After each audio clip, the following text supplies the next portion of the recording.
Notre invité ce matin dans la grande interview sur CNews et sur Europe 1, c'est Rachida Dati. Bonjour à vous. Bonjour. Ministre de la Culture, candidate à la mairie de Paris. On va bien sûr parler des municipales, Rachida Dati. Mais d'abord la mort de ce jeune de 23 ans, Quentin, venu protéger le collectif de droite Némésis. Il protestait jeudi contre un meeting de l'eurodéputée insoumise Rima Hassan à Sciences Po. Il a été tué par des militants d'ultra-gauche. Il est mort samedi soir des suites des coups violents qu'il a reçus à la tête. Une enquête est en cours, bien sûr. Mais est-ce que vous dites ce matin, Rachida Dati, l'extrême gauche tue dans notre pays ? D'abord, cette mort, la mort d'un jeune de 23 ans dans de telles circonstances, c'est quand même une tragédie pour tout le monde, quelles que soient d'ailleurs nos idées politiques ou humainement, c'est une tragédie pour tout le monde. Mourir pour ses idées dans une société démocratique est inacceptable. Ensuite, je reprends les propos du ministre de l'Intérieur qui confirme que l'ultra-gauche, je cite, était à la manœuvre et qu'il y avait des éléments et qui pouvaient l'établir et l'avérer. Et donc, cette extrême gauche qui conduit à cette violence, qui conduit à la mort d'un jeune, c'est quand même assez inacceptable. Mais on le voit. Donc l'extrême gauche tue dans notre pays, Rachida Dati. Moi, Pourquoi hésiter à le dire ? Non, c'est pas que j'hésite à le dire. C'est que d'abord, il y a évidemment une ultra-gauche qui est à la manœuvre. Mais moi, pourquoi je ne dis pas l'extrême gauche tue ? Ça voudrait dire que volontairement, il y a une volonté de tuer. Qu'il y ait une volonté de violence, c'est une réalité.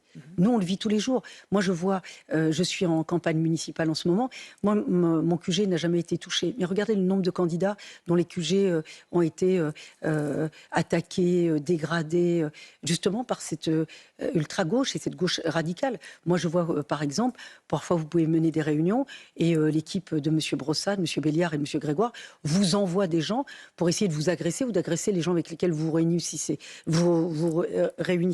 Simplement, ça ne marche pas parce que j'arrive à diminuer, parce qu'il y a des militants qui sont plus raisonnables que d'autres, y compris à gauche. Mais cette mouvance, c'est pour ça que là, M. Grégoire et son équipe, M. Béliard et M. Brossard, écoutez leurs propos.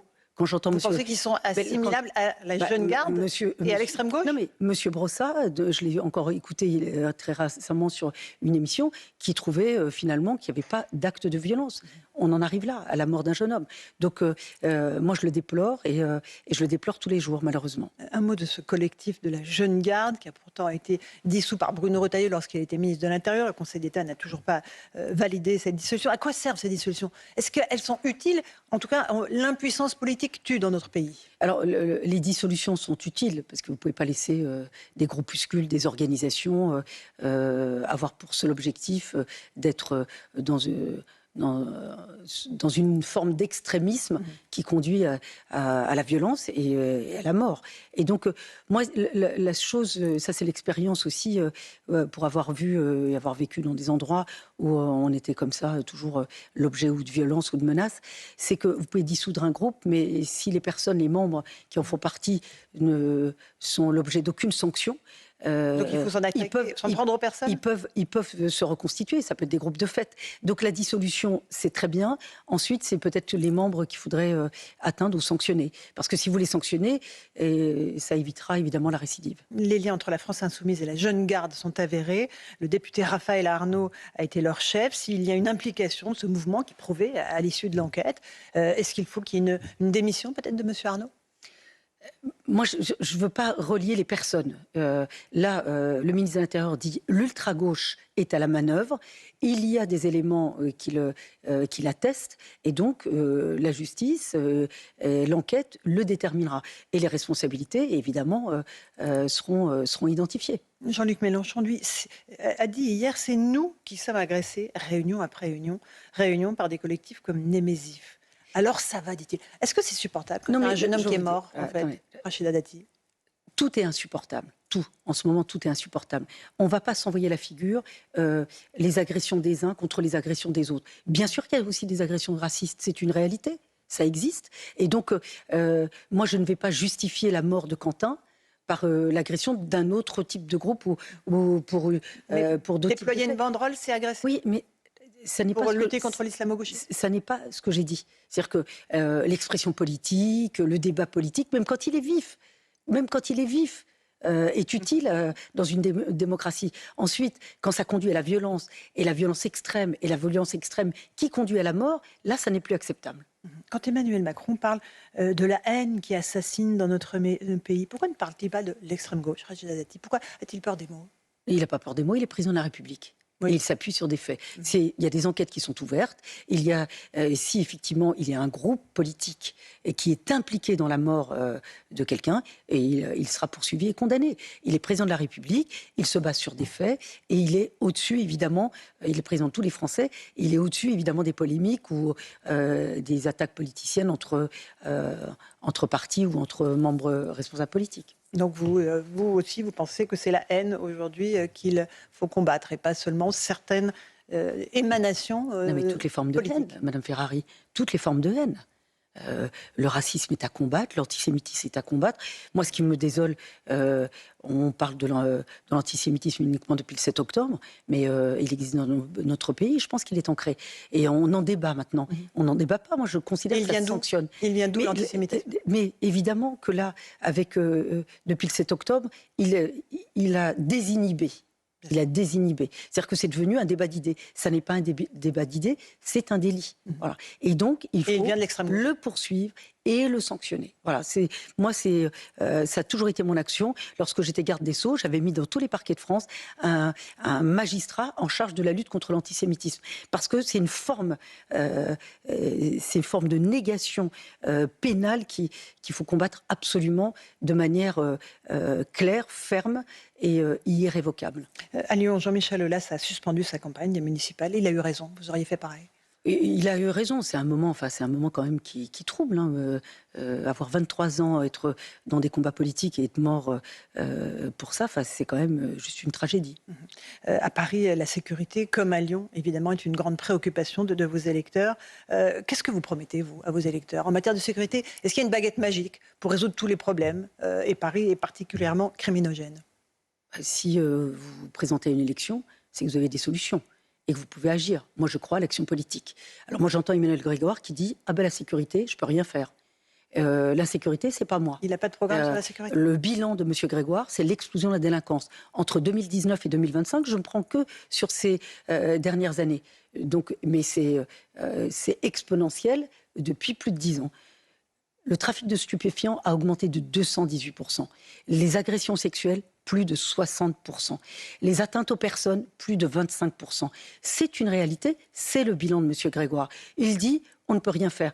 On lui dit, mais la police municipale qui existe aujourd'hui, qui n'a de nom, qui n'a de police que de nom, n'est pas une vraie police. Ah bon? Ça n'est pas une vraie police municipale. Pourtant, ils se bagarrent sur le terrain, ils essayent. Non, parce qu'ils n'ont pas de mission, ils n'ont pas de prérogatives particulières, ils ne sont pas formés pour ça, ils ne sont pas armés ni équipés. Et ils sont rattachés à personne.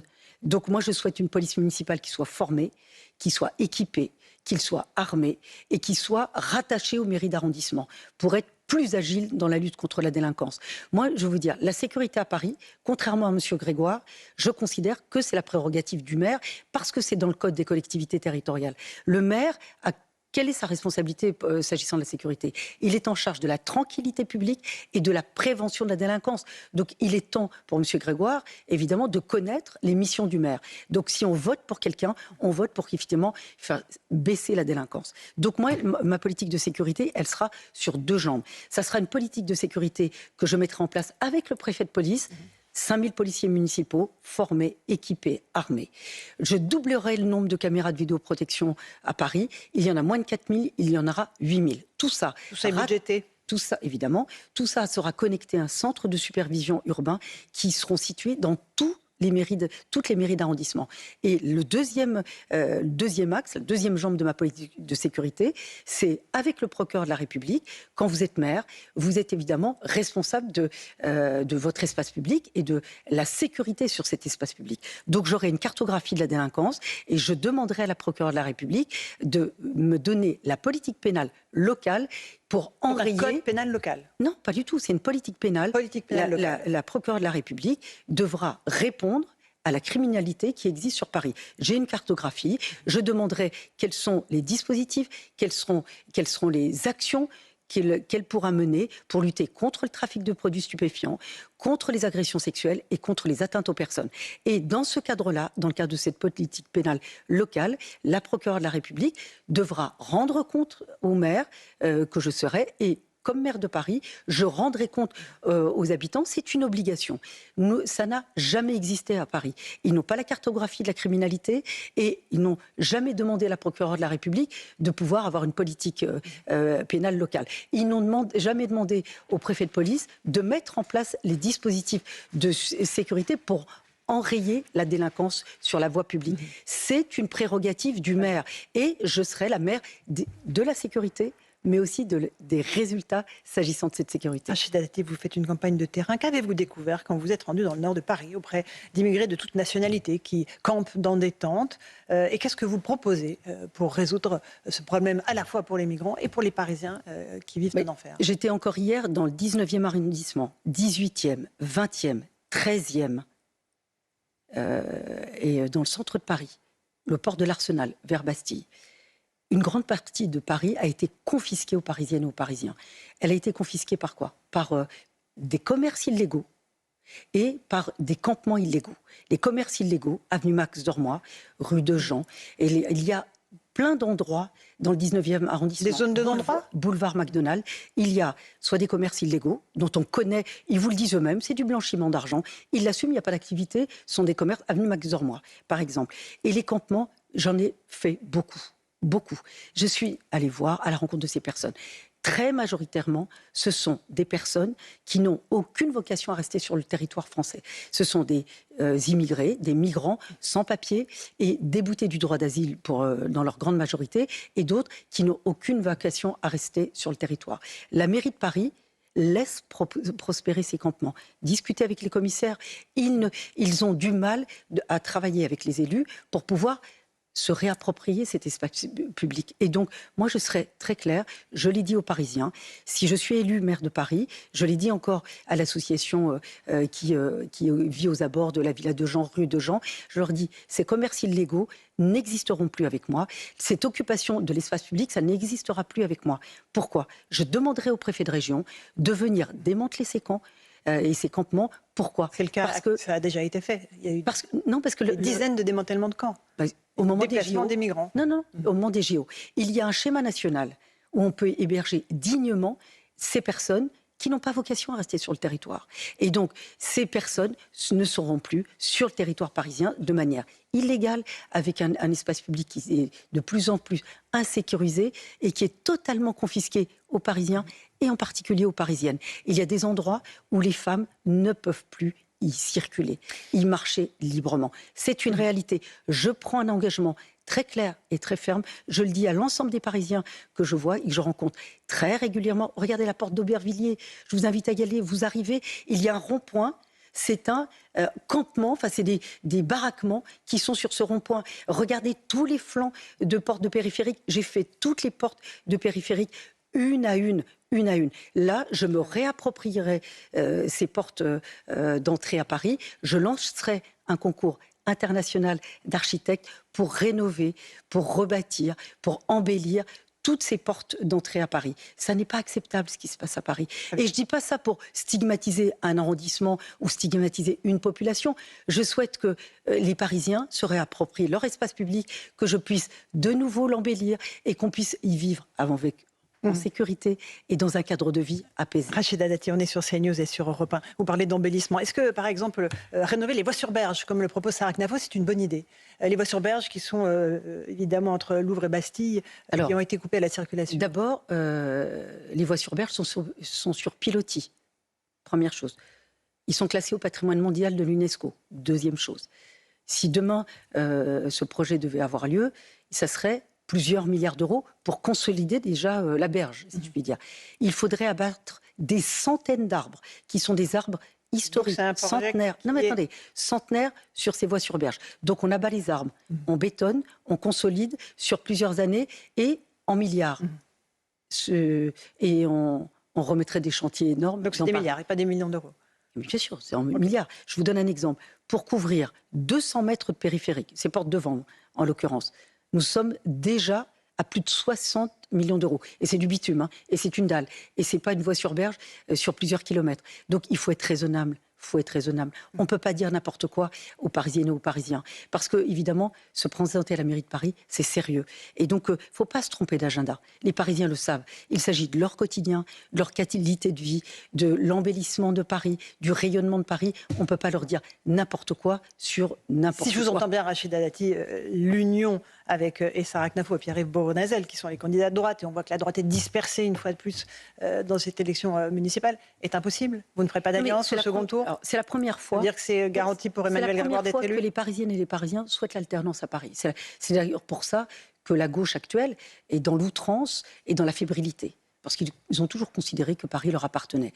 Là, les Parisiennes et les Parisiens veulent le changement. Ils sont excédés, y compris pour des gens qui ont voté à gauche toute leur vie. Ils veulent que ça change. Et donc, c'est un moment historique pour les Parisiennes et les Parisiens, avec un mode de scrutin enfin démocratique. Les Parisiennes et les Parisiens pourront voter directement pour leur maire. Oui, mais s'il y a trois candidats à droite, voire plus. Il ne faut pas se tromper d'agenda. Ce n'est pas une présidentielle, ce n'est pas une législative.